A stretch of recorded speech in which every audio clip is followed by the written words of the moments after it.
Les 5 idées reçues sur l'armée qui te sabotent pour devenir militaire. Si tu crois encore ça sur l'armée, tu vas te planter. Premier mythe, il faut être une machine de guerre. Alors oui, si tu veux rentrer en RPIMA, chasseur alpin et tout, il faut un très gros niveau sportif. Mais ça ne veut pas dire qu'il faut être une machine de guerre pour toutes les unités. D'ailleurs, dis-moi combien tu es au Luc Léger en traction actuellement, je te dirai ce que tu peux faire. Deuxième mythe, 100 bac plus 5, c'est mort pour devenir officier. Alors non, aujourd'hui tu as plein de voies, tu as même des voies où juste un bac ça peut te suffire. Et si ça t'intéresse, j'en avais fait une vidéo YouTube complète avec toutes les voies possibles pour devenir officier dans l'armée de terre. Troisième mythe, pour mesdames, l'armée c'est que pour les hommes.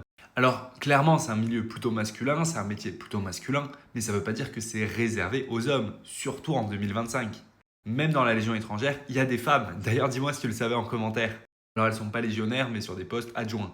Quatrième mythe, si tu rates un test, c'est fini. Alors non, c'est plus compliqué que ça. Maintenant, évidemment, il ne faut pas rater de test. D'ailleurs, si tu veux pas rater tes tests, te préparer à fond, tu m'envoies un message pour un programme pour te préparer à 200% pour les tests. Et le cinquième mythe, il faut un piston pour rentrer dans l'armée comme officier. Aujourd'hui, ça c'est plus possible, ça n'existe plus, il n'y a plus de piston, donc oublie ça, il va falloir être bon et bien te préparer.